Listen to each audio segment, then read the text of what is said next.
It's time. Time to get credit for the work you've done. Time to get the recognition you deserve. With Purdue Global, you can move forward in your career, for your family, and for yourself. You're worth the investment in yourself to earn a degree you're proud of, a degree that employers will respect. Purdue's online university is designed to support working adults like you who know it's never too late to accomplish your goals. It's never too late to make a comeback. It's time to start yours today at purdueglobal.edu. The best part of a Ford truck is right behind the wheel. You. That's because strength is in your DNA. The 2023 Ford F-150 truck is designed for those that work smart and play freely. The type that's got a whole workbench in their truck bed, ready for any challenge the day throws their way. The 2023 Ford F-150 truck features onboard scales, smart hitch tech, and military-grade aluminum alloy body. Click your screen now to learn about the new 2023 Ford F-150 truck. Built Ford tough. Hey, Diane. Holiday shopping? All done. Everyone's getting the new iPhone 15 from T-Mobile, and T-Mobile's covering the cost. Plus, I got 4 lines for $25 a line per month. I got to get to T-Mobile. Get 4 iPhone 15s on us with eligible trade-in when you switch to T-Mobile. Minimum of 4 lines for $25 per line per month with autopay discount using debit or bank account. $5 more per line without autopay, plus taxes and fees. Phone fee at 24 monthly bill credits for well-qualified customers. Contact us before canceling account to continue bill credits or credit stop and balance on required finance agreement due. $35 per line connection charge apply. See T-Mobile.com. Before we dive into today's episode, I wanted to let you know that it is brought to you by Squarespace. Squarespace is the easiest way to create a beautiful website, blog, or online store for you and all the amazing ideas that you have in your head. Squarespace features an elegant interface, beautiful templates, and incredible 24/7 customer support. You should try Squarespace at squarespace.com, and if you enter the code WORDS, WORDS, at checkout, you get 10% off, and it helps support the show. Squarespace, build it beautiful. Creative Live. Visit creativelive.com/audio to learn from the best people in these respective fields: songwriting, engineering, mixing, and mastering. If you want to learn anything about that stuff, you go there. creativelive.com/audio. Now on with the program.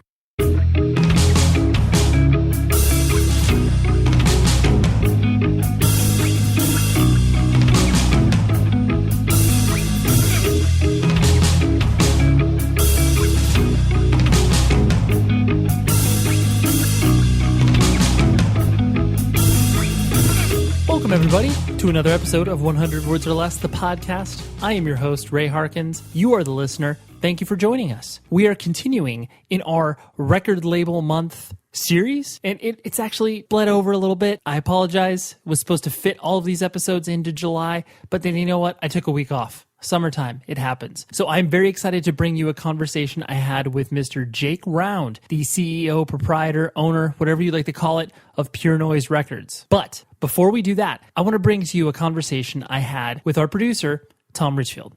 So he is from the United Kingdom, and he went on tour with a friend's band, filling in on guitar, in Europe.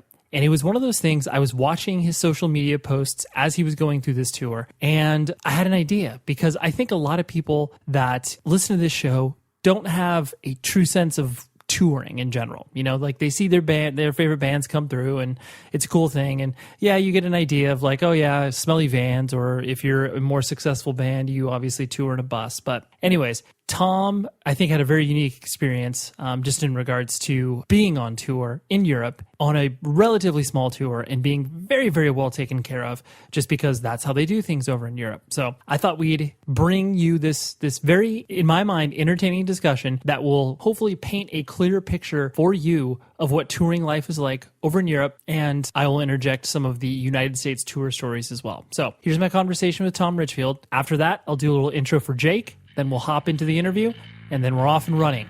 So here you go. Here's a little bonus thing at the front of this episode.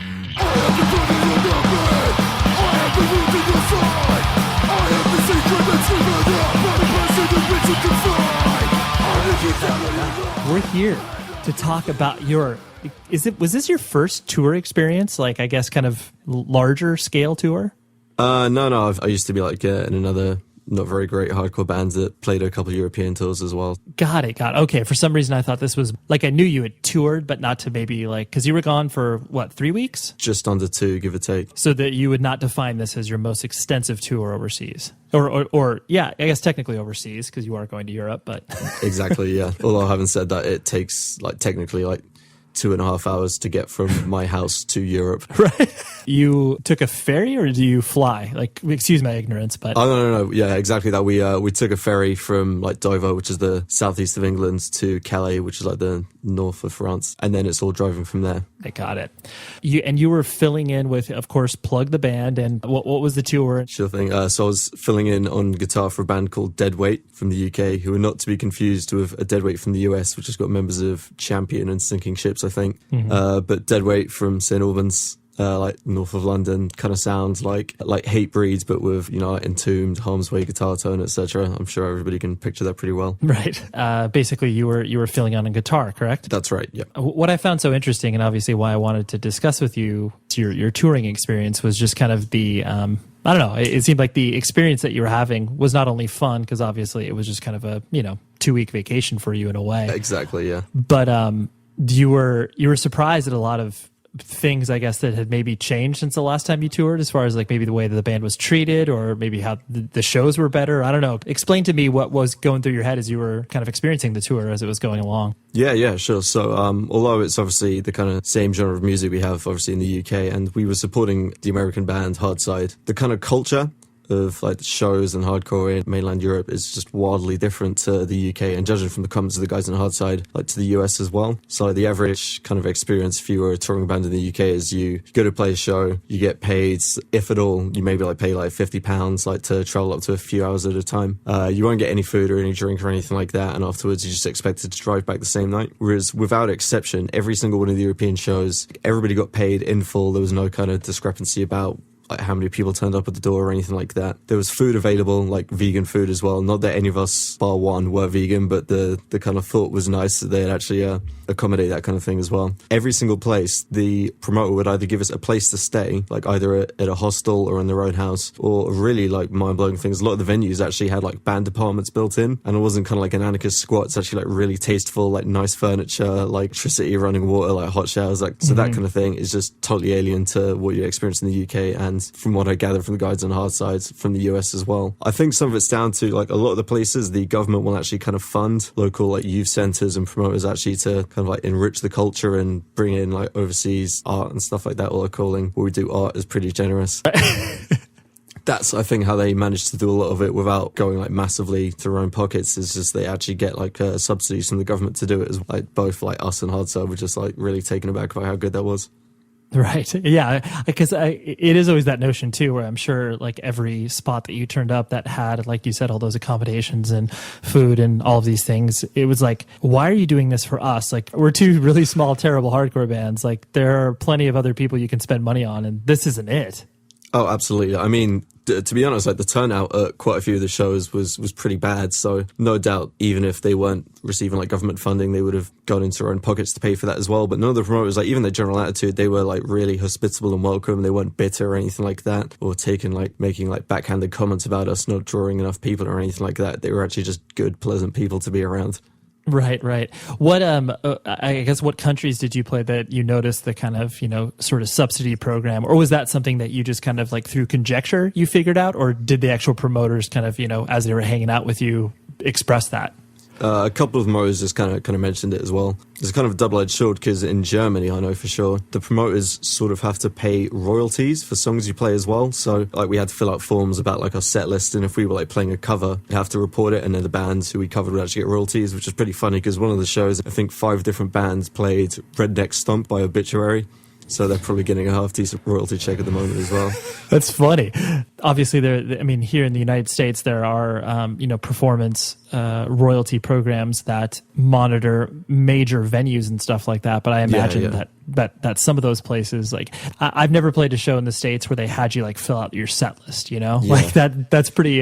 But again, that kind of speaks to German culture in general, where it's like crossing the T's and dotting the I's. You go to Germany, you expect a little bureaucracy. Right. Totally. You got to push a lot of paperwork over there. And so I do find the subsidy program so interesting just because there are programs that exist like that in the UK, but it's not very pervasive, correct? Yeah, like you'll get youth centres and that kind of thing that'll put on like occasional like one-day festival thing, but the budget for them is pretty minimal as far as I can tell. You never tend Yeah. to get like international acts or anything like that. It'll just be whatever other band was generous enough to come down and play for £30. You can extrapolate that to where that doesn't even exist in the United States, where it's like, you know, obviously when you're seeing high school music programs being cut out of schools, and that is very low on the priority list. And so that's what I've always, you know, when I first started to become extremely interested in like the, you know, Scandinavian black metal scene and, you know, death metal and all those people. When I say those people, like those people that are creating the music can subsist on like the grants and the subsidies. And it just blows my mind where it's just like, you know, here's Fenriz from Darkthrone, just kind of, he hasn't had to have a job in like 20 plus years because he's not only prolific and talented enough to do what he does, but then just be like, oh yeah, I make, you know, whatever, 100 kronos or 100 euros or whatever. Yeah. In the UK, if like a tabloid newspaper were to catch on that like a band of that kind of ilk was being paid for by the taxpayer, like people would go fucking crazy. Like on the podcast, you had Chris from Kirsten Bunning Love talking about how the Canadian government either like loaned or partially paid for them to record a few of their albums as well, which is fucking crazy. It blows my mind. There was actually, I had an experience with that when I was dealing with a band. I had project managed this. They were from Winnipeg, Manitoba. They had a sound that was kind of akin to, I don't know, Hot Water Music meets Dag Nasty. So whatever. Yeah. For whatever reason, the singer is I still keep in touch with and is a great guy, but it was like this band was not destined for any large stardom. But for whatever reason, the singer was able to write these amazing grants. And like, no joke, I think for one particular record that I worked with them, they did like 3 massively large budget music videos. And I'm not talking about like, oh, $10,000. These were like $60,000 to $70,000 of videos that were, we as the label didn't have to pay anything for. And they just got it all funded. Basically, it's like they told us they were shooting a video. And I was like, wow, okay, cool. And they sent me a treatment. And I'm like, oh my gosh, there's like dollies and like, there's like so much. Yeah. And then they just turned in this music video that was like, dude, this is like the budgets of, you know, 1980s hair metal bands. Like it was unbelievable. And I'm like, this band is really irrelevant everywhere. And yet you're still investing in it. It's just, I don't know. It was just such an interesting world to watch this, you know, Canada, as far as being able to support their bands and support the arts. And it still obviously exists and they still are able to do it. It's just, I guess I'm envious more than anything else. Oh yeah, I'm like, you guys should just be signing like Canadian bands exclusively if you're more frugal. Right. No, totally. And it's weird too, because there's definitely like multiple layers of obviously getting in to know the right people, being able to understand writing grants. And it's like, there are some bands that have existed, you know, whatever, a band like Silverstein, only in the past like 2 years have they started trying to tap into that system, where it's like other bands that have existed for years and years and years, you know, like Alexis on Fire. It's like they got in pretty relatively early to that program. And it's just like, it's unbelievable how much they're able to get, where it's like, hey, we're going to do a tour of the States and we're going to be about $20,000 in the hole. And they're like, all right, cool. Well, here's a $20,000 check. Like, have fun with your tour experience. Was there any other things that were kind of like revelatory to you that was like, oh my gosh, I can't believe that this is like this? Whether it was a particular show or tour in general. I picked up on it like the first couple of times I toured Europe as well, but especially in summertime. But when you're touring like mainland Europe, like the first day or two, you'll just like have your mind blown by like how breathtakingly beautiful everywhere you look is. So you'll just be doing like a 7-hour drive, and just if you just peer out the window, like you'll just see beautiful like sweeping landscapes and countryside and mountains and everything like that. It tends to like oversaturate you at points. So like a week or so into it, we were in Vienna, and by that point I was just bored at looking at like beautiful, like eye-wateringly like nice like architecture and stuff like that, just because you've been like so used to it. You almost like want to fucking like hit yourself for being like such a spoiled little prick. But yeah, you just get like overwhelmed with how beautiful it is, but like you grow pretty used to it, and like it kind of becomes numb to you almost.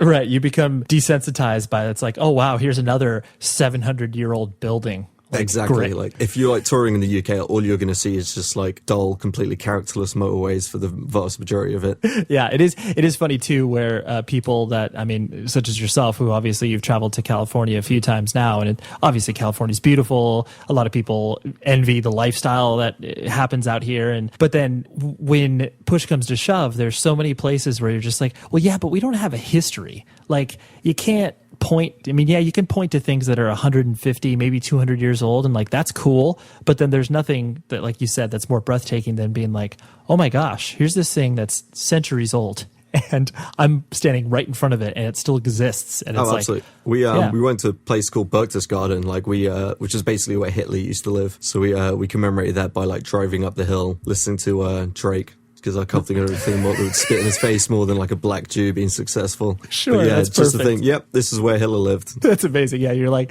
this is just going to spite you, regardless of where you're sitting now. We can all imagine probably he's not in a very good place at this point. And so and like you mentioned too, like the shows in particular. What was the some of the largest crowds that you played for? Like the best shows. Yeah, it kind of varied because the one that we played that probably had the best turnout was called Return to Strength Festival. So obviously the rule being that Europe is always 2 years behind the UK, which is always 2 years behind the US. Beatdown is huge in Europe at the moment as well. So we were playing a fest like predominantly with kind of beatdown bands. Although the stuff we were playing is like relatively heavy. If it wasn't kind of in the style of like Amur and all that kind of stuff, people weren't particularly interested. So we had a lot of people to pay to, but we didn't go over too well then. But kind of on the flip side, a couple of shows that we played, which was buried inside the side of a mountain in Austria. It was to like maybe 50 to 100 people. And a lot of them like weren't even necessarily hardcore bands. A couple of them were just like people who'd been like hiking up the mountain and heard us sound checking and thought that was rad, and they came back and like push mosh to us, which was pretty fun. So that was really intimate, but that was better in that respect. And I'm sure you've had this experience many times where it's like the shows that you anticipate the most, like, a festival, you'd be like, wow, this should be cool because we're going to be playing to a lot of people. And then it ends up being, really disappointing, like you were saying, just because of, various reasons. But then you're like, yeah, playing in a mountain to hikers was better than this communal event that is supposed to bring a bunch of bands and like-minded people together. And they're just like, not that interested. It was really anticlimactic that the last show of the tour, the only people to turn up was one person wearing a Soulfly t-shirt who I assume either attended the wrong concert or just walked in inebriated off the street, and a photographer who was friends with the promoter as well. That's good. Yeah, that you definitely want your last memory to just be like, oh, well, yeah, we played to 2 people. That was great. I guess at this point, obviously, where you're standing in your life, would you ever want to tour the States? I guess maybe just obviously to have the experience, but like, what sort of, notions do you have about tour life just through obviously all the stories that you've been keyed into? It would totally depend because, there's countless stories of bands who do incredibly well in the UK and going over to the US and just getting no response at all. I think you probably have to like reach a certain threshold where people would actually like give a shit about you to tour the US and for it to be pleasant. It's wildly different from like Europe, in which you can, let's say, like the very left-hand side of France and the same day drive into Germany, whereas obviously the US is sort of like massively expansive that to do any kind of like real coverage of it would just be grueling in terms of like long drives and stuff. Like I've got friends in a band called Hindsights who like, went over and then just toured like the East Coast in a van, but obviously none of them could drive, so the other band that they had the entirety of all the driving responsibilities, and they were pretty miserable for it. But even though it's obviously a really cool thing to say that you've toured the US, like in reality you're just playing to a lot of disinterested people and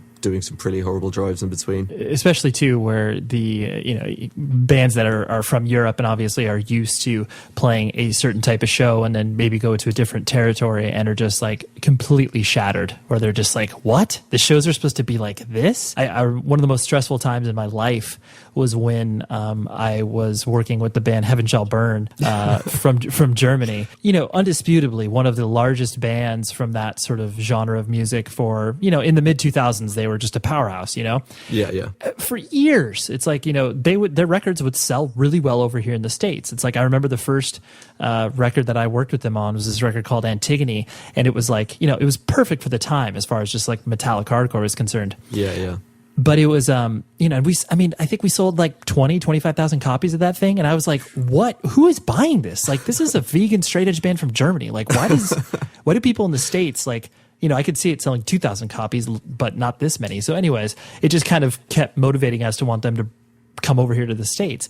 No matter how much you prepare a person to get used to a different set of rules and reality, it was like one of the most grueling things, just because it was like they weren't used to this. Like they weren't used to playing in front of 200 people.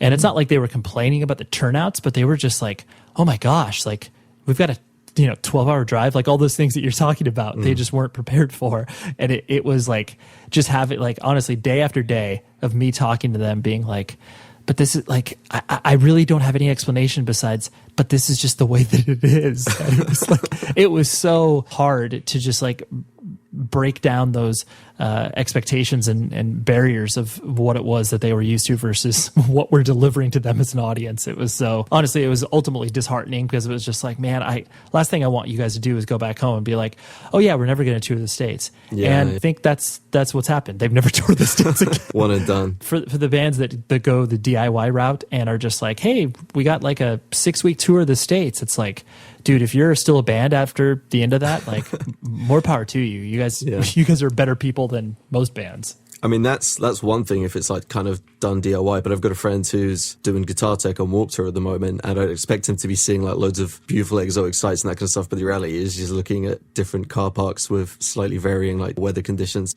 I think it is one thing that especially when you're younger in your teens and you first start to grasp the idea of tour, you don't think of the context of you're just seeing like maybe like a 2-mile square radius of wherever it is that you're playing. I can think of a few cities that I've been to like 5 or 6 times, and I'm like, well, yeah, I can tell you the cool coffee shop down the street from this terrible venue that we played, but like, it's if you're like looking for a historical context of like, oh yeah, I visited City Hall or this amazing library. It's like, I don't know. I never did that. Yeah, the chances are like the venue is not making enough money to be able to pay the rent in the most like beautiful place in the city. Totally. It's not going to be in the heart of downtown in the cultural district. It's like, yeah, unless you're making, $20,000 a month in just rent, it's like, oh man, it's brutal. And then it's funny because then I've seen other, people that have played music for a long time that have obviously matured into adults. They're like, wait a minute. So this is what it's like to like go to a place and like not have to play a show. It's like, oh yeah, that's called like vacation or traveling. They're like, oh yeah, that's right. I guess you could do that when you're an adult. Like you don't have to go to a place and be out of there in 12 hours. We sort of fucked up on one of these. We had one of the shows we were playing Paris. We got there, we stayed at the hotel the night beforehand. We got up really early and spent like the whole day sightseeing. But we didn't account for how long it would take to go back, get the van, drive it to the venue, and load in everything. Probably we easily could have like played the show like if we just had quick changeovers, and that's the venue owner forced the promoter to cancel the show, even though like all the bands were there, all the gear was like 10 minutes away, and like there was like kids there actually in attendance already as well. It was kind of a bummer. But yeah, you definitely have to choose between either seeing the city you're in or being organized and like getting everything prepared properly. Right, like showing up at load-in.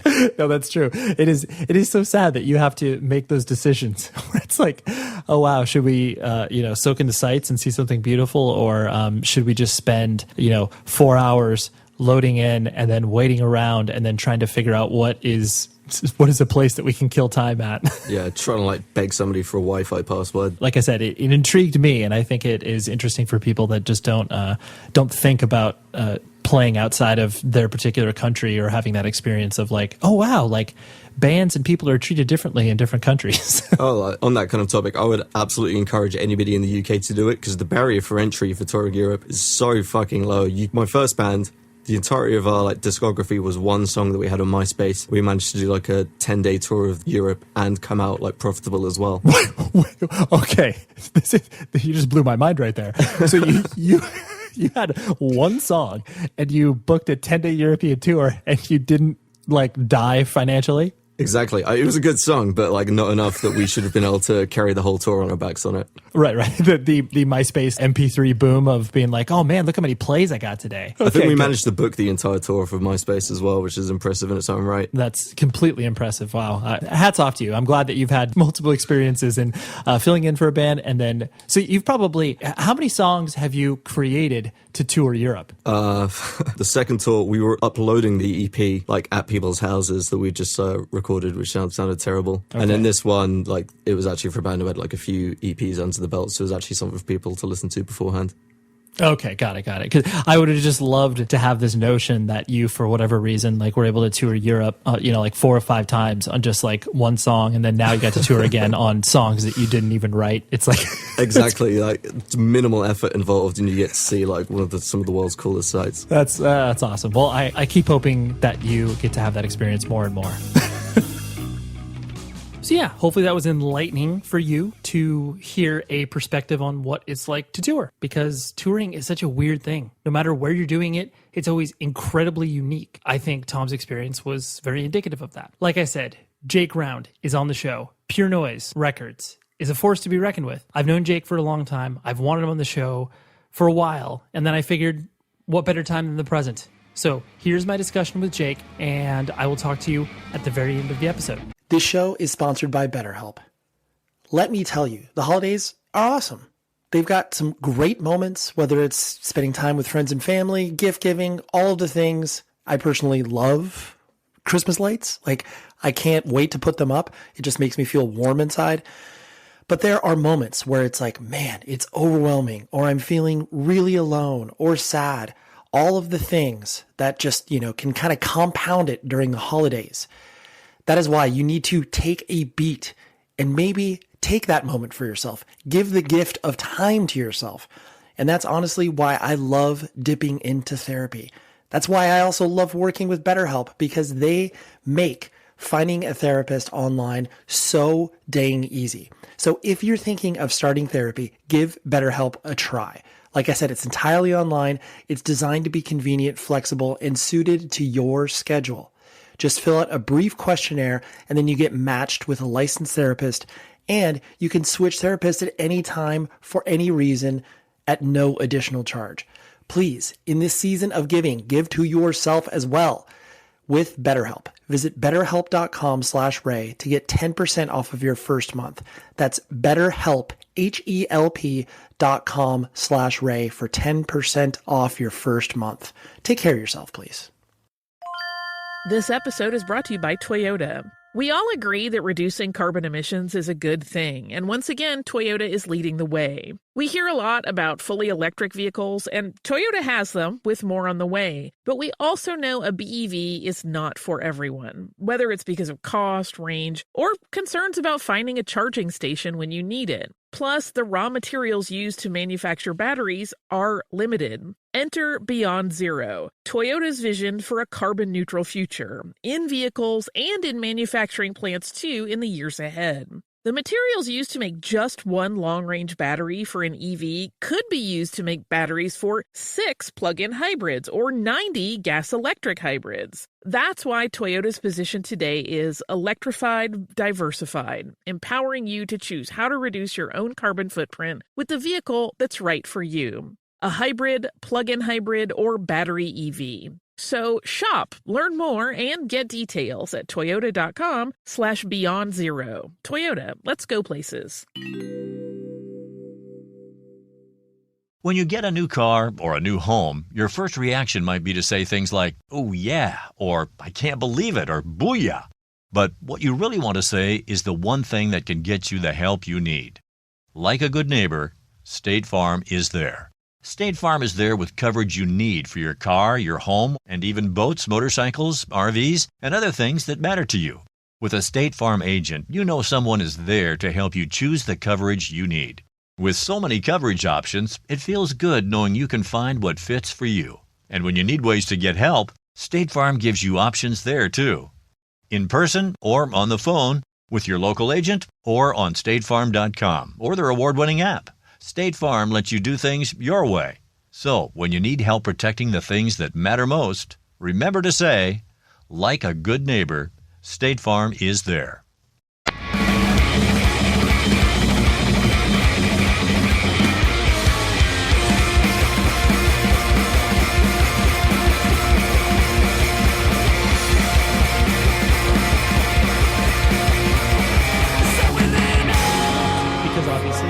Other for quite some time, but I can't recall obviously where we first ran across each other, but I remember vividly hanging out at that Hellfish swap meet whenever that was in maybe 2009 2008 maybe. It had to be 9 or 10. When I first met you, you were still working for Century Media. It was when I was working at Ant Magazine.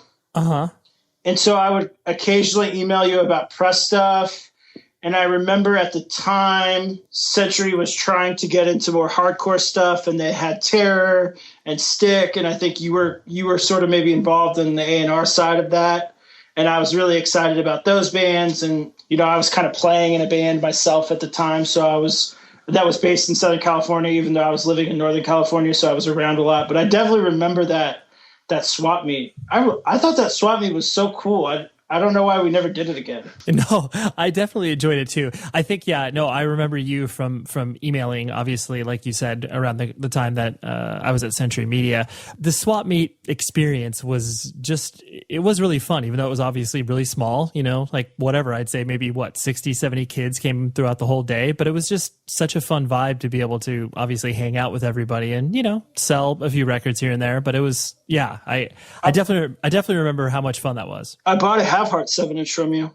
I 100% remember it. For $20, and I was pumped. I know. You're still pumped. You got it, I hope. I still have it. 100% still have it. But I remember it's funny because you, the impression that I got of you, was very genuine. Like, I liked you. It was one of those things where it's like, clearly there was much to be gained from your perspective in either, whatever, knowing me, knowing what I could potentially do for you, like you were talking about, where it's like, oh, wow, maybe I can get my band on Century Media or whatever. But I never felt that sort of, you meet people who are like, oh man, I want to know Jake from Pure Noise because then he'll maybe sign my band or whatever, those sort of aspirational friendships.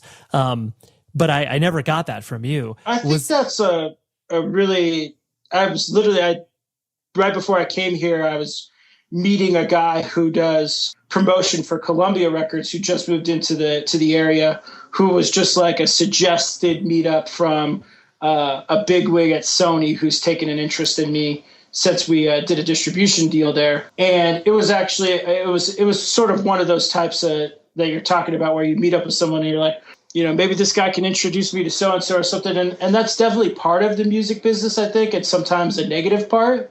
But there's those people out there, I think there's more so in the punk rock community, where it's like, yeah, sure, we can all help each other out, but it's in the way that you approach it. Like, you can't, I think there's a lot of people in the music business that are overly opportunistic, and it's kind of like it gives you a bad taste a little bit, That's a very appropriate word, opportunistic, because every time you start to throw around the words, networking and power meetings and whatever, all the stupid cliches that you can put on the world of doing business. But then to me, it's like just about peeling it away to where it's just like, well, ultimately you should care about the other human that's on the other side of this thing, because if you figure out their quote unquote desires or what they need and how you can help them, they're going to in turn help you. It's just going to benefit one another in the long run. Well, right. That's the thing, is like they call it like a scene or a community for a reason. Like, nobody can do anything all on their own. So it's like, there's a right way and a wrong way to do that sort of thing. And I feel like some people are, a little better about it than others. And something that I tried to like impress upon myself when I was starting the label, and I was definitely a very fierce when I first started the label. Like, I hated it when people didn't respond to my emails, and I was like, fuck these people who don't take me seriously. They're going to take me seriously one day.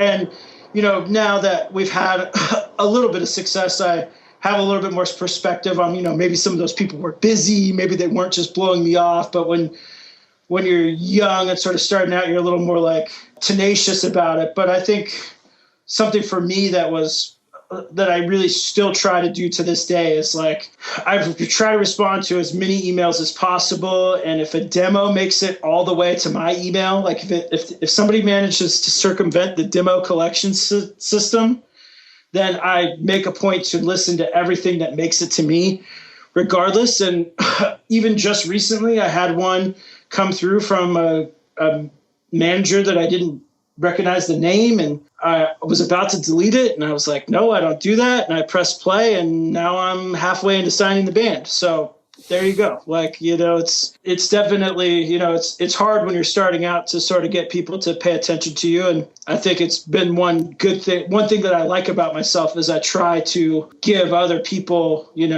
as much of my time as I can. No, I see that. And it's funny that you bring up the, whatever chip on your shoulder, fierce not fierce competitor, but the fierceness. Cause I definitely did get that impression of you where it was like, because I knew you, I took you seriously because you had, proven yourself to be a, reputable person, into it for the right reasons or whatever. So I needed no convincing, but I definitely saw that in the context of the larger world where it was like, no, pure noise is a thing. Like, I promise I'm wanting to put out quality music. And I could tell people didn't view what you did as legitimate.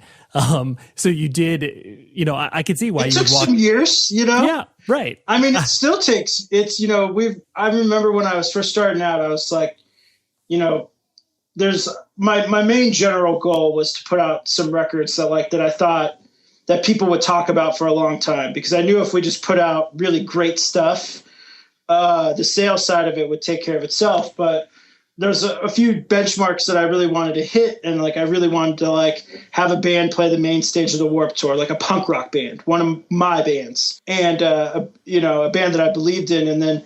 And also have a punk rock band sell 50,000 records again, because I was at, when I was starting the label, I did all these Warped Tours, working for Rise Records at the time. And at the time, Warped Tour was very heavy, and I'm not here to say that I'm cooler or better than anyone else, because I'm definitely neither of those things, cool or better. But I was just I didn't dig the vibe at the time of the bands that were really popular, and I was like, well, maybe we could make something that is a little cooler and has a little, a message that I like better. I'm not saying that mine's necessarily better or worse, but something that was more akin to the punk rock scene that I was a part of in the late 90s, where, there was big punk bands. That was a thing. And I felt like for a while that wasn't really a thing.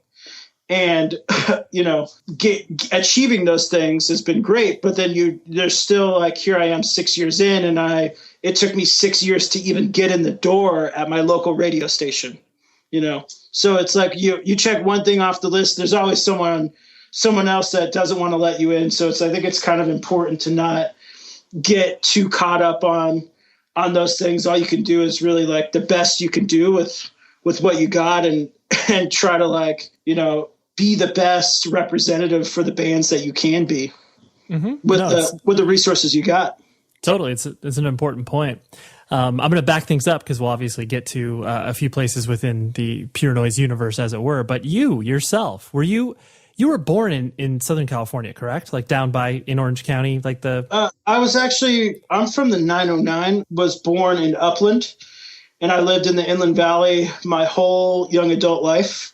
I went to Chino High School, and then I went to a small private college called the University of Laverne, which is right there next to Pomona, just sort of north of the Glass House area, if anybody's familiar with the Southern California venues. But and I moved to the Bay Area right before my 23rd birthday. So I've been in the Bay 9.5 years now. I'm 32.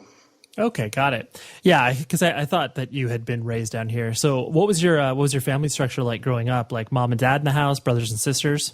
I have one younger sister who's 28. She's about to get married, and she still lives in Southern California, right near my mother. And my parents were married for 30 plus years. My dad died about 6 years ago, very suddenly, while my parents were on vacation, of a heart attack. I had one thing that was very interesting about my upbringing was that my father was non-religious and my mother was Mormon. So I grew up Mormon, sort of, mostly. Right. Which is very unusual. I'm an atheist at this point. I'm not into religion at all. But growing up, most of the Mormon kids that I was sort of around a lot because of church, they had completely Mormon families, and their household structures were a little more rigid than mine. And conversely, my house was much more rigid than my friends whose families were non-religious or even less strict religions. And so it was definitely kind of an interesting vibe trying to navigate being Mormon, especially when I got into punk rock music. One of my favorite bands growing up was Propagandhi, and very outspokenly anti-established religions, and was kind of, those bands to me were sort of in a way life-changing, because it was the first time I heard like my value structure questioned a little bit. And it was interesting. Yeah, no, there's a lot wrapped up in that, but I'll hit the last part of what you were saying right there. Cause yeah, I mean, I can completely identify with what you're talking about as well in regards to the moment that a band is presented to you, or not even a band, but just a certain philosophical strain or thought that gets thrown inside of you, and you're just like, oh wait, everything isn't okay. I can think a different way. And like, that's exactly, I was the same. Right. Well, I mean, I also grew up, my parents were very conservative Republican. And I remember like, you know, getting into college, and I sort of like, I felt like my dad was too smart to be wrong. And it's funny that I say that, because I fought my father like it was World War III. But I had like this like respect for his intelligence. And then I got to college, and I was like, oh, nope, actually, yep, he's full blown wrong. Yep, God, I'm not into this. Still love my parents, but just disagree with a lot of their politics and their views on life. And it's funny, because as over time, I've seen them even change their own opinions. And I think if you, something that any intelligent person does over time is their opinions evolve with the experiences that they have. Mm-hmm, absolutely. So when you're obviously, like you said, your father passed away, well, pretty much around the same time as you starting the label. So my dad passed away. I think it was the 7-year anniversary this year, 6-year anniversary, mm-hmm. 7 year. Because it was the year around. It was close to the same time I started the label. I started the label maybe 6 months afterward, or maybe a year afterward. Right around the same time my dad died, I got an internship at Fat Records. And 2008 was the worst year of my life. It was like my dad died. I had been student teaching because I was working on becoming a high school teacher. I couldn't get enough hours scheduled to fulfill my requirements. So I ended up having to like drop out of this program that I had taken thousands of dollars in student loans out for. And I wasn't going to be able to be a teacher the following year, which I was, getting to the point in my life where I wanted to have like a career. And so here I am, all that's going on. And I randomly stumble into this internship at FAT through a random person that I had met through refereeing ice hockey, of all things.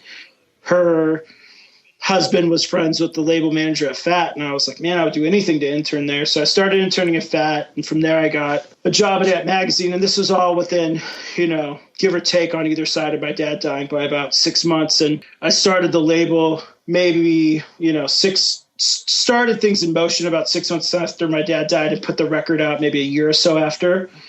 And it's a weird thing to think about or talk about, but I'm not sure if I would have been able to start my own business had my dad not died, which is very weird. That couldn't have led to the question I was going to ask you, because my father passed away, I think 6 years ago. I think we experienced that loss around the same time. And what I took from that, that honestly spurned me on to have the child that I have right now. And so I was going to ask you, what things, I guess, did you either do or kind of, you reacted to his passing with obviously all of the things that you were just mentioning right there? I'm kind of a worker, and my dad sort of just drove that into me as a kid. And I've kind of always used just being busy to deal with whatever part of my life I didn't really like. As a kid, or as a teenager, I always felt awkward. I'm kind of a bigger guy. I thought I was fat. I had body issues. So what I would do to deal with it is I would just, anything I didn't like, I would just get busy. I played football. I played in a punk rock band. I went to shows on the weekend. Like, I was always doing something, and I was always happier that way. So when my dad died, I had the idea to start this label. I had some friends in a band in Southern California called No Bragging Rights who needed some help, and I thought they were a great band. So I borrowed some money from my mother, who I probably wouldn't have been able to get that loan if my father would have been alive, to be perfectly honest. And I just put all of my time, and I was still playing music at the time. And so I was either playing in a band or doing my label or at work or, working a night job so I could afford to do all these other things. So that's one thing that I would imagine a lot of people don't really know is in the first 2 or 3 years, I had 2 other jobs on top of doing the label just to like, that was like normal. I had the day job, the night job, and the label. It was just how it was. Granted, there was a lot less to do for the label at that time, but it was a lot of hours. Right. You were just putting in the sweat. I don't even think I could do it anymore. Sure. Well, yeah, there's definitely a time and a place for that. You know, kind of going back to once you started to, you know, like you said, go to high school and develop your identity and kind of figure out how to navigate within your, you know, religious / non-religious household. What kind of kid did you find yourself being? Were you gravitating towards sports, or were you had music consumed you by that point once you got to high school? I feel like I've always kind of been, I mean, I'm definitely a little jock bro-ish even till this day, like more so than most of like the punk kids that I was definitely kind of into bro punk in high school. And I didn't realize that's what it was at the time, but you know, I don't know that everyone would love that genre term, but it is what it is. And so in high school, I was kind of like a little bit of a chameleon, so to speak, because I was super into playing football, and I played football in college as well.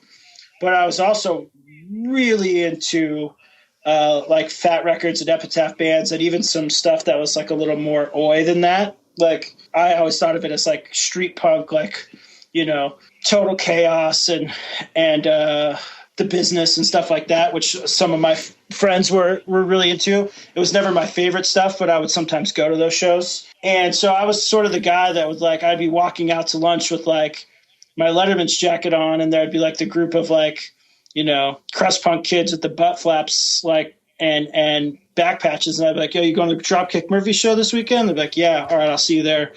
Kind of a vibe. So I was really into both. And it was sort of almost, in a lot of times, there was different points where I kind of had to pick and choose between the two, and it made me uncomfortable. I was like, well, why just because I play sports can I not do these other things? And why? Because I can't, you know what I mean?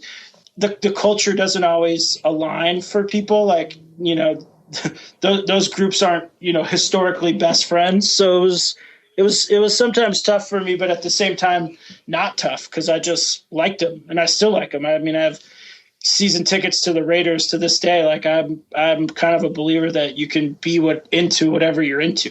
You know, right? So, they don't have to. These worlds don't have to be mutually exclusive, right? And I feel like you definitely learn that the older that you get. But even still, it's hard. Like sometimes for me, I feel like I get so ingrained in like music stuff. Like one of my roommate in San Francisco is a booking agent at High Road Touring. My best friend in the city is a promoter for Live Nation, and you know, and in a way, like, you know, being into sports and stuff like that is like sort of a outlet to like normal people things, you know. It's like to do something just a little bit more like mainstream, or, you know, like that everybody's kind of into is, I think it's good, and it's healthy to kind of get away from your little world and get outside your comfort zone, because you kind of like, you develop these norms that are sort of self-created if you're always in your own bubble. No, because there are so few, I guess, communal shared experiences beyond obviously sports, where it's like, because that's the only thing that really happens on a, you know, live basis that people have to tune into on a, you know, a certain time and then experience it. And it's like, there are very few instances, like, you know, you obviously could have the water cooler talk about whatever Sunday night Game of Thrones episode, but that's still a small portion of the world. But yeah, you need something that you can connect yourself to, a larger base, as it were. And so then I wanted to also hit on the fact that you worked at Rasputin's for how many years did you work at that record store? Only about a year, but that was actually a really great job for me, because I had worked for Ant Magazine for 2 years, and I went on Warped Tour that summer to work for Rise Records. And the Story So Far's first LP had just come out, Under Soil and Dirt. And I kind of quit Amp, took the summer job on Warped Tour. And I was 27, I think, at the time. And the owner of Rise, Craig Erickson, who's been very influential on me, has been very much a mentor at times, was like, hey, you can do the Warped Tour for me and you can sell your CDs from my table. And I was like, really? And he's like, yeah, it's no big deal. So I went out there and I had a few CDs to sell, and the Story record had just come out, and it had really started to pick up, especially in comparison to anything else I'd ever released. And I was like, wow, this is like, it really feels like a thing. I need to get home. And I remember like having to reorder CDs while I was out on Warped Tour, and people were definitely reacting to it. And I came home and I needed a job because I had stopped working for AMP, and I got the job at Rasputin's. And it was funny getting that job. Kind of my resume was that I owned a record label, and the CFO of the company just thought I was sort of a smart dude. And I took a job. I was their first person they hired to do like any sort of marketing. And all I really did was like kind of get their e-business together a little bit and develop some Amazon sales stuff that was actually really like profitable for the company. But what was really cool about it for me was to be involved in the actual like sale of albums in a physical way, in an in-person way, to learn, you know, really how much impact the retailer has on selling records, and you know, how much impact like a personal recommendation can have, and you know, the way record stores worked 20 years ago to how they work now, and the similarities and differences. Like, you know, it was really, I think, beneficial for me to get some insight to that side of it. And it's been beneficial with my dealings with distributors to this day to have some retail experience because I think people often, they get like, oh, everything's just online now. Someone made a comment this week to me like, well, when you're running an e-business like you basically are. And I'm like, well, I'm really not running an e-business. Like 30+% of the business is still brick and mortar. So like, there's definitely a whole huge part of it that happens in real life. And there's real life sort of caveats that apply to that don't apply to other parts of it. And it was a really interesting job for me. Absolutely. I think it's, I think people that are able to get that experience, that do have the desire to like, you know, stay working with music, it's like, I couldn't recommend a job any higher that was like that. Cause it's like, yeah, the years that I worked at Bionic down here in Southern California were so formative of just, like you said, understanding the retail landscape, understanding how records are sold. I can't count how many times, granted, the Rasputin store was much larger than the store that I worked at, but I can't count how many times I was able to sell a hardcore kid an At the Gate CD. And this was, you know, the time where those worlds were a little more divided. But it was like, you know, whatever, a hardcore punk kid walks in and you put the At the Gate Slaughter the Soul record on. Within 30 seconds, they're going to be like, hey, what's this playing on the speaker? And then there you go, you sold them a record. It's like having that experience is so valuable. Right. It's funny. Well, I mean, that's how records before that you could just like press play and hear a song on your phone. That's like how I found out about records. Like, was going to record stores and I would like, you know, be in the punk section and be like, I would literally browse them. I would go in and not necessarily know what I was going to buy. You know what I mean? Like, I'd be like, oh, it's time to get like some new music. And I would totally be open to what might find me. You know what I mean? Yeah. What's going to jump out for sure. I would sometimes buy records on album art. I mean, the like store recommendations, thank yous in the credits, like what my favorite bands, who they thanked.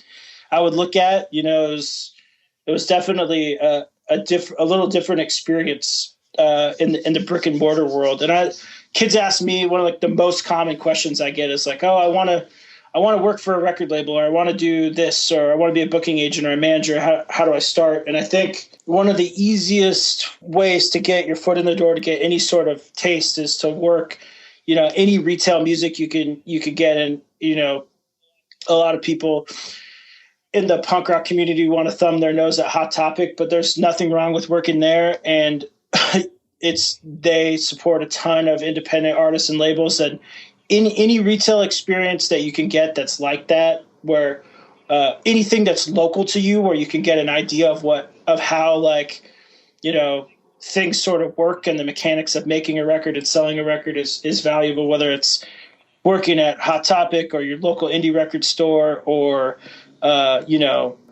college radio, local promoter, whatever it might be. It's kind of like don't get it in your head that you have to move to Los Angeles or New York City to make it. Like, there's plenty of options, and music is happening everywhere. Find what's happening close to you and get give it a try and see if it's for you. Mm-hmm, for sure. Like you mentioned earlier before, you played bands, you played in Creative Void, and you did that for a couple of years. And obviously you kind of filled the role of the business guy in the band. You were the one booking the shows.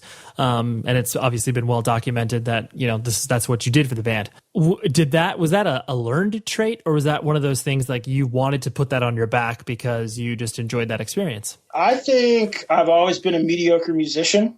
I felt like my best way I could contribute to the band was organizationally, and I think I can be bossy also. One thing it took me, my early bands, I wanted to be the singer, and then I realized okay, we got to live on earth here in reality and be like, okay, you're an okay bass player at best.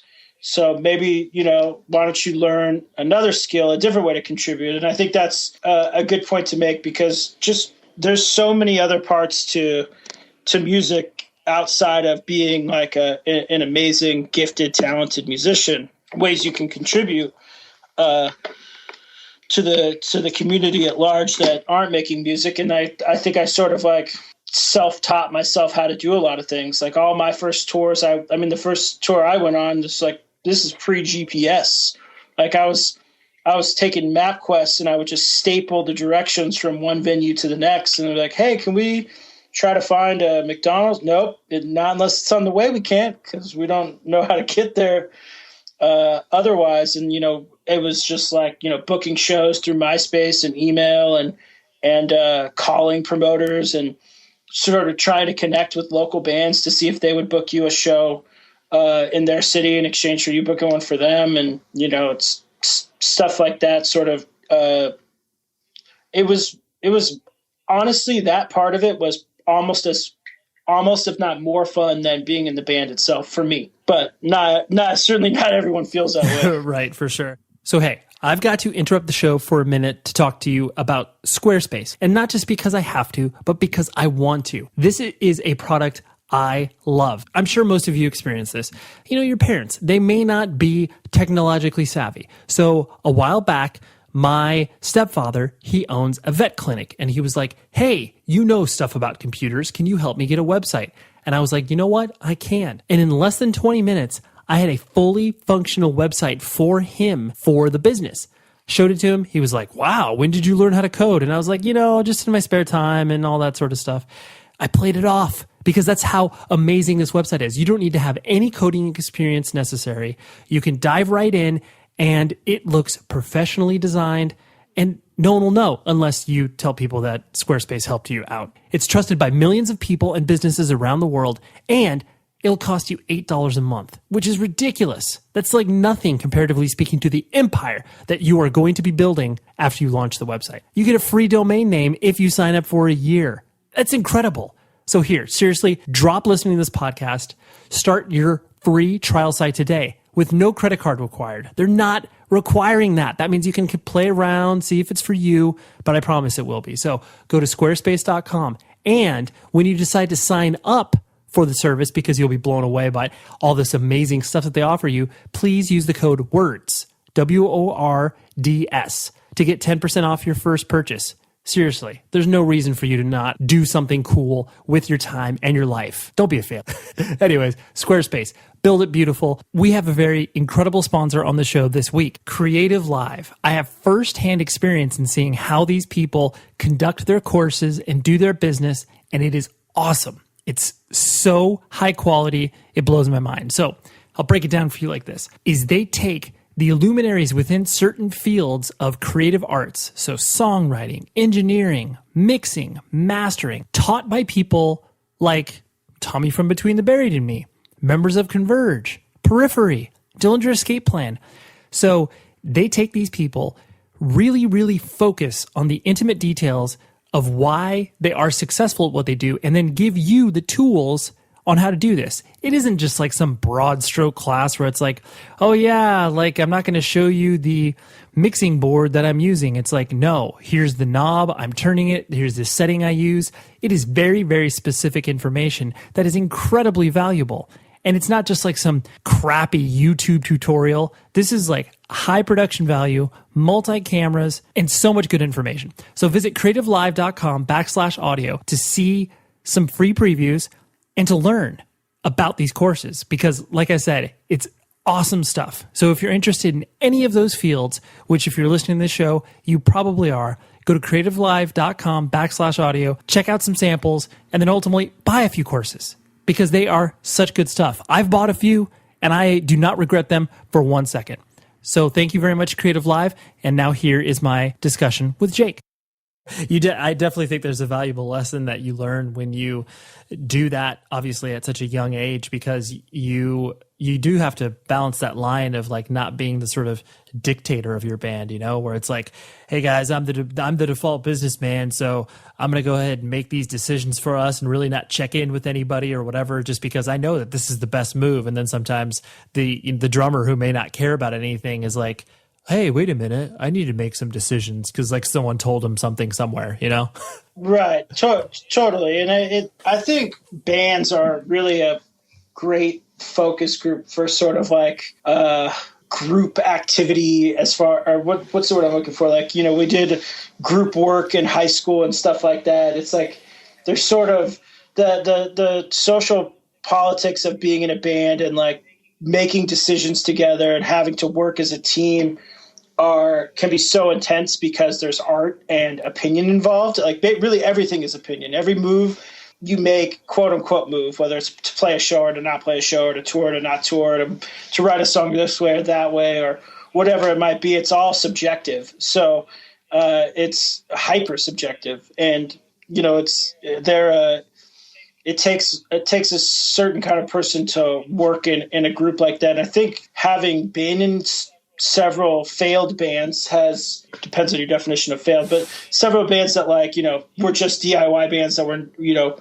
never had a lot of success or we were constantly grinding was really super crucial for me starting a label because I just had so much perspective on what it meant to tour DIY, like the finances, how much money the bands actually needed, when they needed help, you know, and also just like a level of empathy for a musician that's on tour, like eating cheeseburgers every night, and what that's like. So it was, and it still is. Like, I think we're still very much a label that's developing very small bands from, you know, to garage bands to, you know, bands that can sell out clubs, and everybody kind of starts in the same place. Yeah, absolutely. That actually leads into a question I was going to ask a little bit later, but because I know that I myself have struggled with this at certain times where here is your own personal music taste, Jake. And obviously that it defines you and that defines, you know, certain releases that you've done with the label. And it's not to say that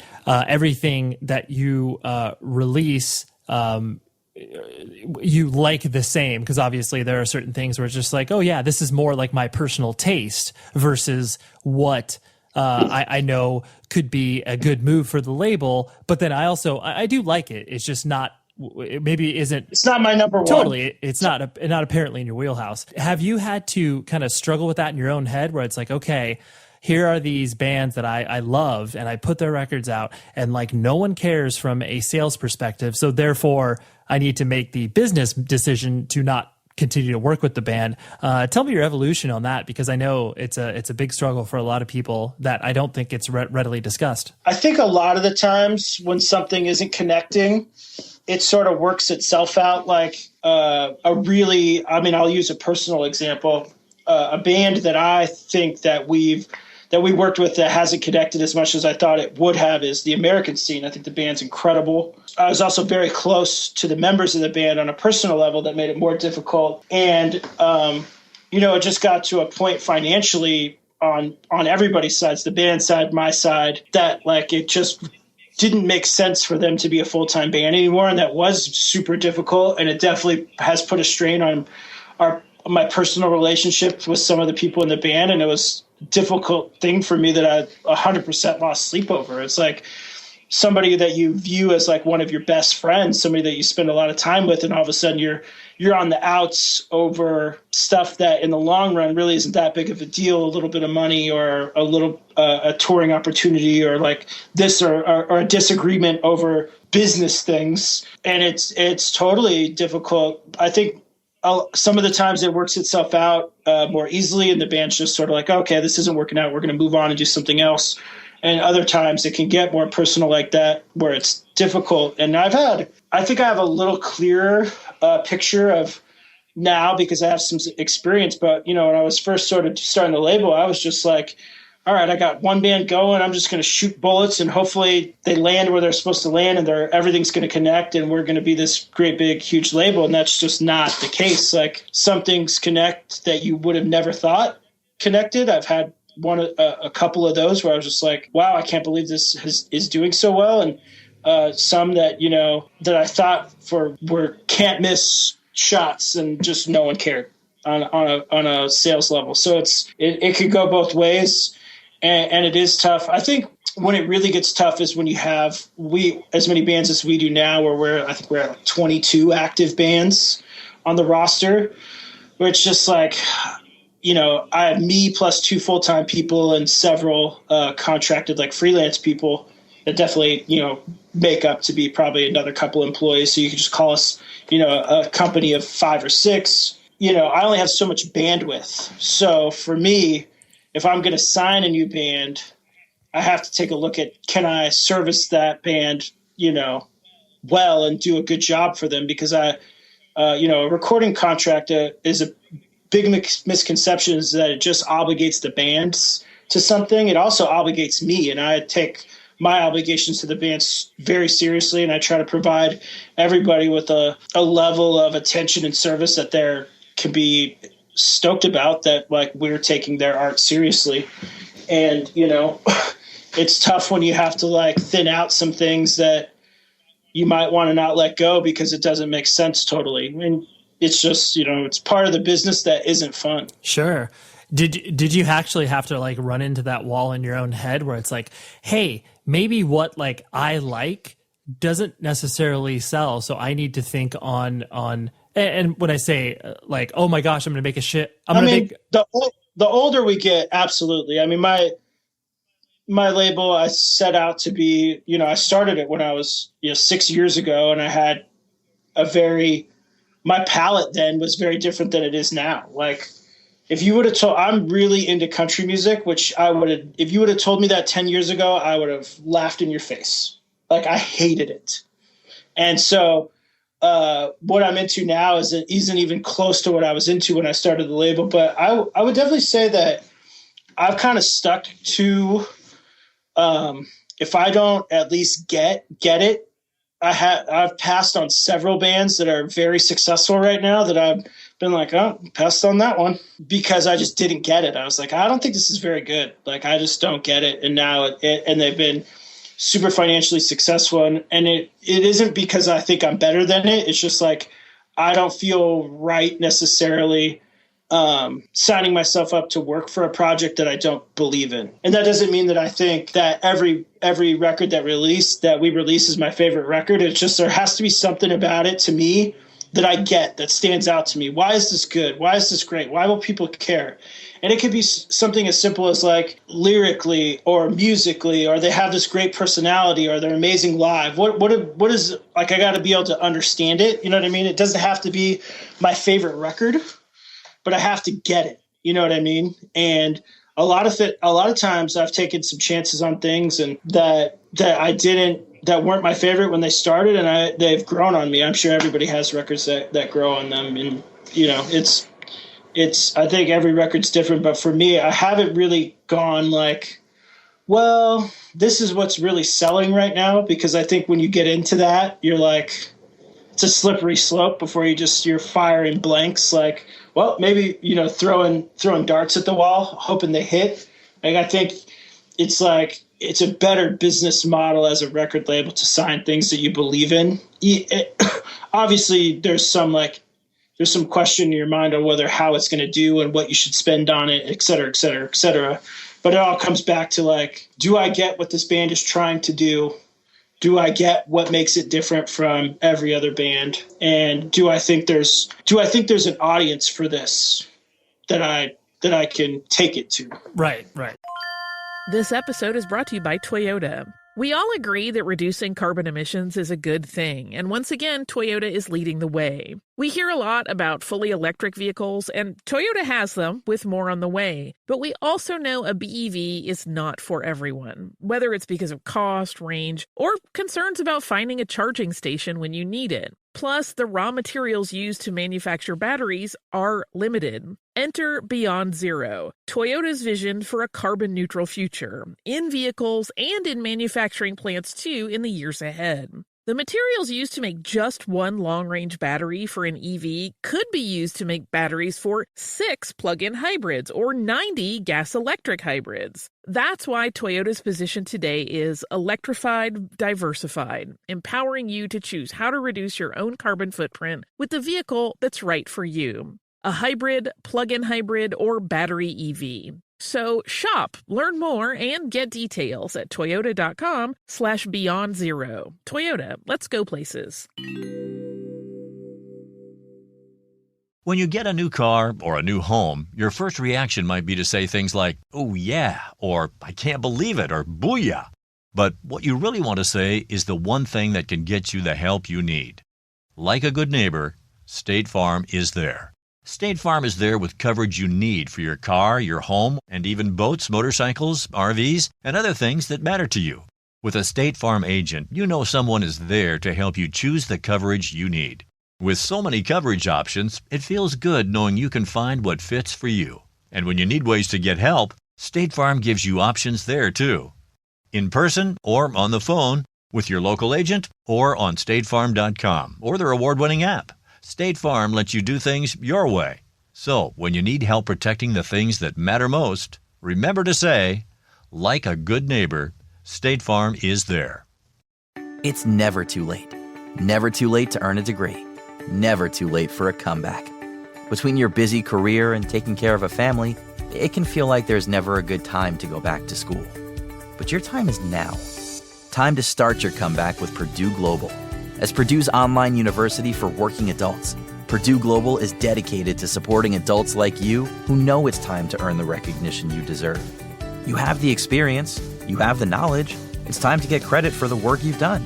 You can balance work, family, and everything in between while earning your degree. It's time to move forward in your career, for your family and for yourself, with a degree you're proud of, a degree that employers will recognize and respect. You're worth this investment in yourself to earn a degree you deserve. It's never too late. Never too late to go back to school and come back stronger with an education you can trust. Now is the time for your comeback. Start yours today at purdueglobal.edu. Yeah, it's like you're looking at the entire playing field as opposed to just being like, well, I like it, I'm going to put it out. Done. Right. Yeah, I mean, I'm 32 years old. And when I was 17, all I listened to was like melodic punk rock, for which all intents and purposes is basically just pop punk now, 90s skate punk. But, at this point, do I necessarily identify with every pop punk record that we put out? No. But does that mean I can't totally understand like what the art and, work and heart and sweat and tears and everything that these musicians put into these records and understand their audience? I was their audience I still am, for my whole life.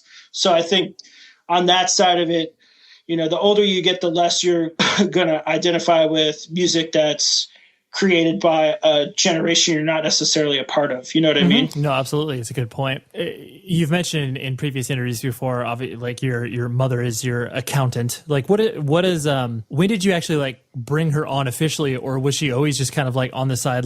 Always. Okay. I mean, my mom loaned me the money to start the label. She's loaned me. I mean, when we were going into the Second Story So Far record, I had all of her credit cards maxed out. We were not a rich family by any means, very, very middle class. she definitely gambled on the project a little bit, and I always kept it reasonable. The original amount of money I borrowed from her wasn't like, I mean, it wasn't even enough to buy a brand new car these days, but it was still substantial. And she you know, she's said it before. A story I've told a bunch of times is like, you know, Story So Far did Warped Tour a couple of years ago, or maybe the first year they did it. They played main stage in Pomona. It was right after their second LP had come out and the band was exploding. And I had my mom come out to the show, and she stood on stage and she like whispered in my ear. She's like, "The crowd's going wild." And we were walking out, and I told her, "Hey mom," and this is like right as the credit cards were all maxed out. We're talking, you know, 50, 60 grand in credit card debt, really trying to make this thing go in the right way. And I was like, "Hey mom, you know, at least it worked out." And she was like, "It would have been okay if it didn't." Like, she was just sort of in the corner. She's been the day-to-day accountant from the jump. She filed my taxes for the first few years. She keeps complaining on because there's so many more transactions now than there used to be that I might have to give Carol a raise here pretty soon. But she's been in the mix since the beginning. Like all the bands that were, you know, that everybody, you know, that knows, the people that like Pure Noise records, any band that like you think of that's quintessential from like the first 4 or 5 years have all stayed at my mom's house. You know, Story So Far, State Champs, you know, Handguns, all of those like original bands, we all stayed at my mom's house. So it's like, you know, definitely a kind of a family vibe. And I think it goes beyond that. Like, you know, Brad Wiseman's the Story So Far's booking agent, and he and I have very much come up together sort of side by side. And we have definitely fight and bicker like siblings sometimes, but it's just because we care about what we're doing. And, you know, we've both been working with the Story So Far since the band was playing in garages. The first time Story So Far went overseas, I played in the band. So that's just kind of been in like the vibe of the label from the get, which I think the bigger it gets and you know, the more people involved, obviously you lose a little bit of that, but it's still sort of, I think, the foundation for everything. It's like, anybody that's working with Pure Noise knows me, or at least there's one guy or one gal in the band that can get a hold of me. You know what I mean? And like, hey, we've got this issue. Somebody call Jake. Like, it's not like this faceless entity. You know what I mean? Where I'm like, yeah, I'm going to pass this off to, you know, obviously there's things that I can workload that I can share. But at the end of the day, if there's a major issue or someone really needs to get something done, it's not like some faceless corporation. It's like, okay, I'm going to call Jake. He's the guy. Hopefully he'll fix it. Right. The buck will stop there. Because, yeah, the reason that I bring up your mom, I mean, obviously it sounds like there is obviously such a level of trust with you as her own flesh and blood. But what do you think it is beyond just the fact that she obviously loves you as a son and wanted to support you kind of unconditionally? Because like most parents would be like, oh yeah, like I'll give you, you know, a $10,000 loan for this thing. But then as it keeps rolling to be like, hey mom. To reinvest. Well, I think honestly what it was is that my mom has always, since I was a kid, I think my parents taught me a lot about money when I was a kid, and they would always loan me money for like within reason. Whether it was $20 or $100 or whatever, but I always had to pay it back. And so that was the thing. Like my whole life, I've been able to borrow money from my parents, which is a huge luxury that not everyone has.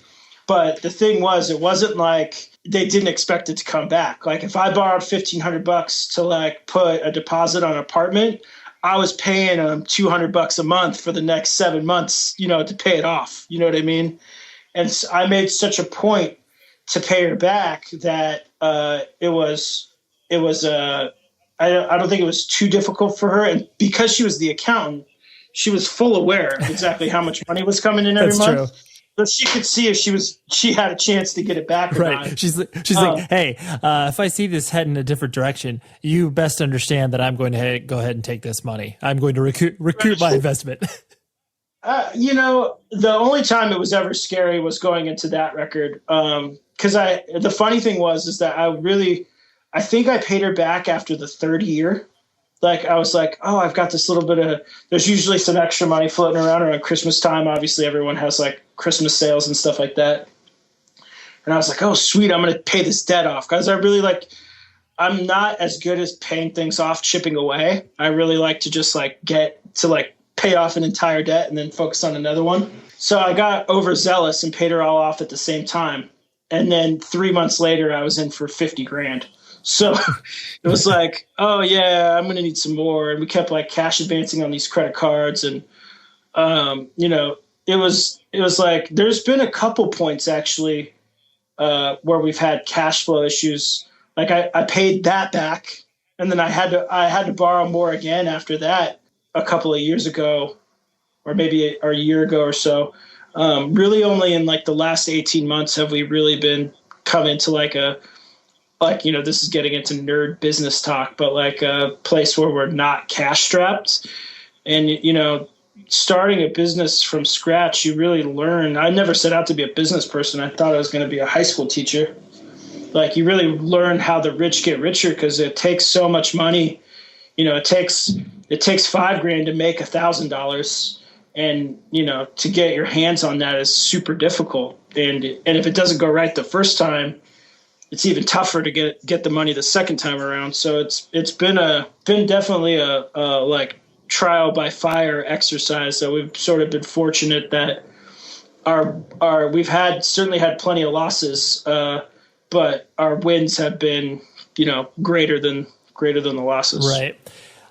When did you yourself, I was going to hit on three more things, then I was going to let you go, but when did you yourself kind of noticed that, like we were referencing earlier, that either legitimacy or the fact that people took what you did seriously, whether or not it doesn't have to be directly attached to sales, it can just be directly attached to, oh wow, like this person returned my email or whatever. Do you have any sort of anecdotal stories in your own head that were like, oh yeah, that's when I felt like people thought of Pure Noise as a real thing? Well, I mean, I think definitely is we had some bands that could sell out clubs. That was really exciting. When our band started to do their first headline tours that people were coming out to and excited about, I think that was the obvious first indicator. It happens less often now, but it happened, a lot for a while, where I would get a chance to meet somebody I really looked up to, or when I first started, developing a closer relationship with Kevin Lyman, I was really excited because I was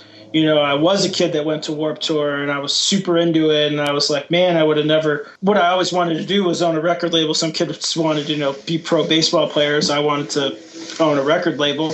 And so stuff like that. I remember I went out to lunch with Brett Gurewitz, of Bad Religion and Epitaph Records. And that was only maybe a year ago. And I was so stoked. I idolized that label as a kid, and they've redefined success in independent music community. So, to be able to go out to lunch with somebody like that, just sort of talk shop, so to speak. It still happens all the time.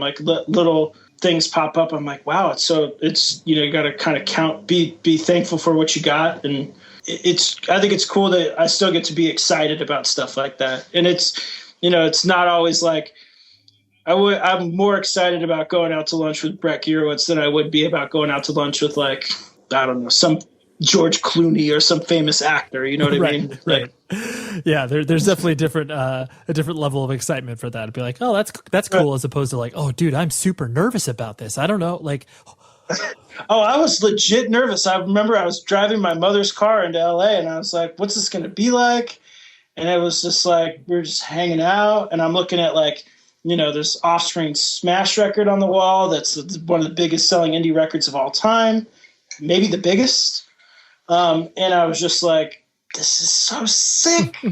I was just so excited by it. So, I mean, it's to be on I wouldn't go as far to say peer level with them, but on a more contemporary level with them is, to be able to have conversations with people who have been around a long time and see things change, and also be able to give them insight as sort of the younger generation of like industry people, so to speak, in the punk rock world, I think is cool too, because, you know, I was having a conversation with Buddy Nielsen of Sets Us Fail recently, and he and we're all about the same age, in our early 30s. And I think we're sort of seeing sort of culture around music change. And I think we're young enough to like be like, oh, kids are, you know, and I say kids loosely, like, you know, young adults are a little different now than we were when we were kids, and to not expect the same things of them just because it used to be a certain way doesn't mean it's going to continue to be a certain way. And a lot of the things that the sort of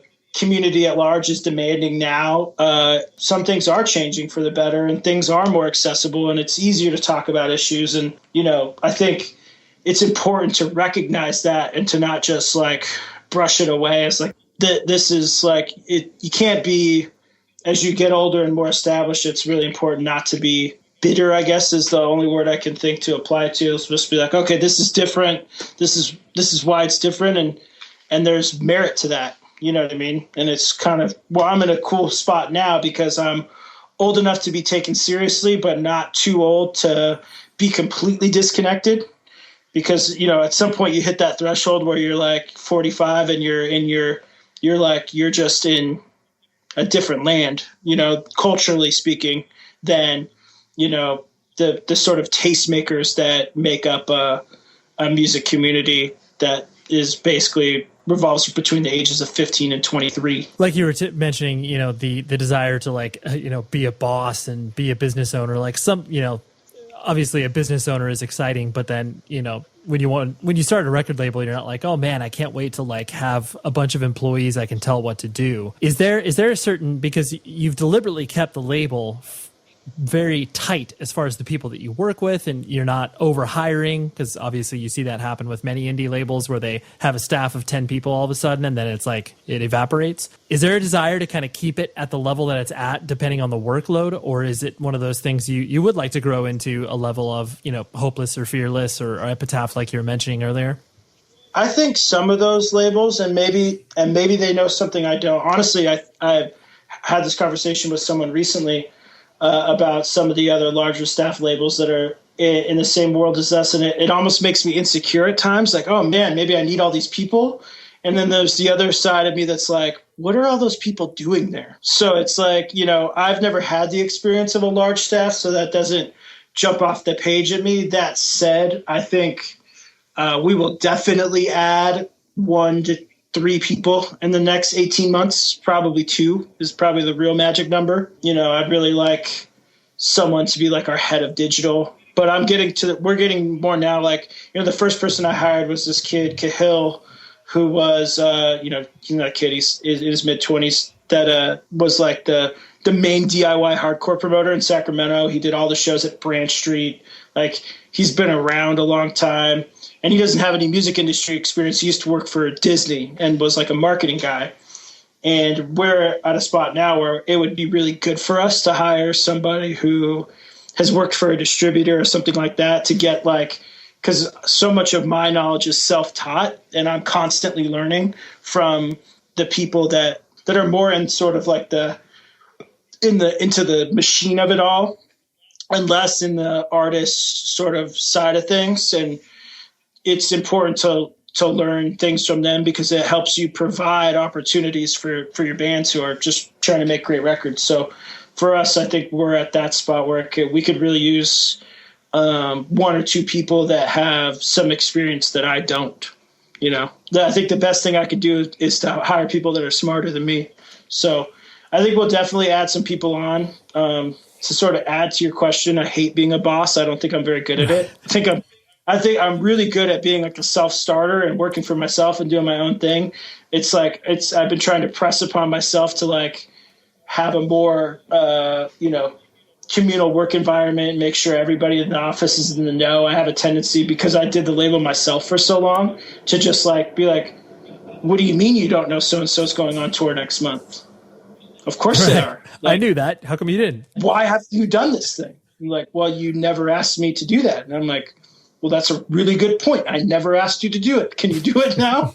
So sorry to spring this on you. That thing that I should have told you about a month ago, I need you to do that. I was thinking about it this whole time. I just never told you. Right. At every point of doing this, and that's one of the things that's really rewarding about the job for me, is that there's always something new to learn. Like, okay, I know a little bit about how to sign a band. I know a little bit about how to develop a band. Okay, now I got to learn how to be like somebody's boss and to navigate the waters, especially so often in our field that you become friends with the people that you work with. The difference between being somebody's friend and being someone's boss and the nuances there, there's like a whole level of, interpersonal politics that comes in that's difficult and not fun and a huge part of the job. And, there's always something new, and there's almost always someone out there that knows more about it than you do. So yeah, I think it's cool to kind of even if I feel really good about how one skill set's coming together, there's another one that could use some work. Sure. And this just occurred to me, and this will be the final question I have for you, because if I'm putting myself in your shoes, I would definitely. We were talking about Brett Gurewitz and the lunch and stuff like that.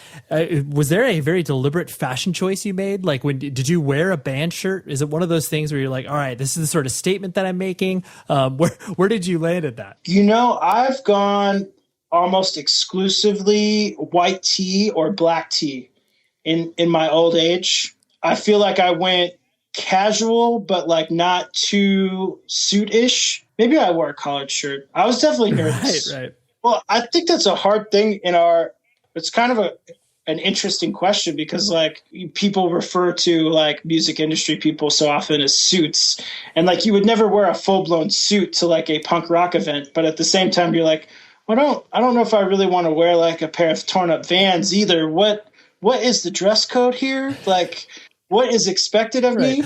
Do I wear my Vans without the holes in them? Like, obvious. Do I wear my dress Vans, or do I wear my leather shoes? Or I don't know. That's kind of a funny question. Yeah, no, I mean, the reason I mention it is because I do think there's one of these. There's something that people just don't generally talk about. Like, whatever, you see your favorite band play live.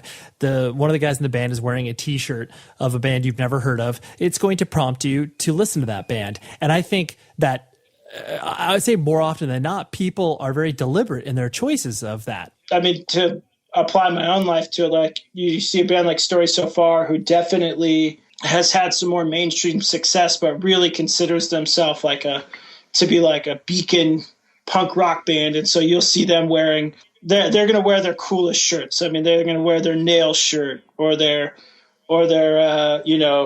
Brand New, or the Weaker Thans, or the bands that they like that you wouldn't think they like American Football or Owen, or bands, and it's definitely intentional. It's like, hey, this is the stuff that we're really into, and they want to put that vibe out there. You know what I mean? I think, or Parker's wearing a Harm's Way T-shirt. It's like, I think it's cool, and I also kind of think it's a cool way, like, especially if you're a band that has a big platform like they do, to expose more mainstream kids to stuff they would have never heard otherwise. I used to talk to Rotting Out sometimes about this, and all of our bands, really. Whether you think your band's cooler or less cool or whatever it is, like, nobody starts off with good tastes. You shouldn't judge what anybody likes. Everybody's got to hear good music sooner or later.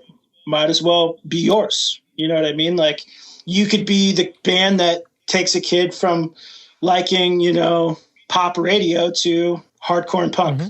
You know what I mean? So some band has to be the gateway. Totally. It's at the point when you put art into the world, it's not your choice anymore. You've given it to everybody. So when, like you allude to, when you are, no matter what your perception is of your own art, you've given it to people. And then therefore, if you are that band that is the gateway band, it's like, that's not your choice. You can't be like, oh, I don't know, man. Like, I'm not that cool. It's like, well, it's not your choice. Like, it's away from you, dude. The audience decides. Yeah, no, absolutely. Well, Jake, I really appreciate you hanging out. I hope this was painless for you and better than 98% of the interviews that you do.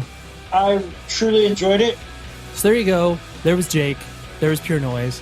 I like that conversation just because it was Jake is a very straightforward dude, tells it like it is. I just really enjoy his perspective on the way that not only he conducts his business, but the business in general goes. Because if you don't change as the owner of something, that thing's going to go away. And sometimes people are very stubborn and they stick to what they believe is right, which is fine because that should be the barometer in which you run your own business. But if you're not willing to at least hear other people's opinions and take those things into consideration, sometimes you get passed by. Thank you very much to Jake. And the producer, as you heard at the top of the show, is Tom Richfield, always and forever attached to the show. Visit the show's website, 100wordspodcast.com. Email the show, 100wordspodcast@gmail.com. And I'd like to give a special shout out. I was record shopping today, and someone was like, "Hey, you're Ray. I listen to your show on a weekly basis. So thank you very much." And I'm sorry, I didn't mean to interrupt your record shopping experience because I was like telling you to move out of the way. And anyways, so thank you very much. For those of you that support the show and talk to me and we've created a relationship, I really appreciate it. And if you haven't, then like I said, email the show. I digress. Please, until next week, be safe, everybody.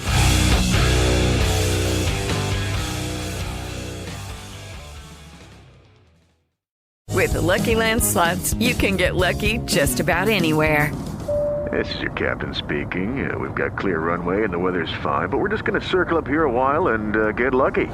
No, nothing like that. It's just these cash prizes add up quick. So I suggest you sit back, keep your tray table upright, and start getting lucky.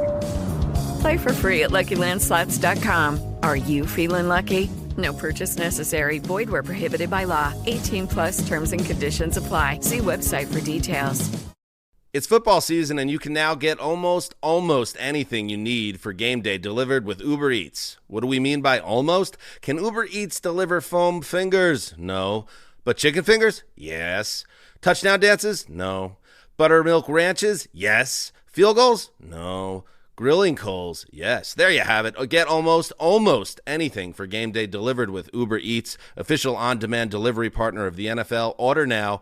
Product availability may vary by region. See app for details. Get almost anything for game day delivered with Uber Eats. This holiday season, Ready Refresh wants to remind you that every joyful moment deserves a sip of happiness and hydration. Ready Refresh delivers your favorite flavored drinks, sparkling waters, and natural spring waters directly to your door at your convenience. Talk about the gift that keeps on hydrating. Perfect for you or a loved one. Right now, when you sign up for Ready Refresh, get up to $50 off plus free delivery on your first recurring order. That's up to $50 off plus free delivery.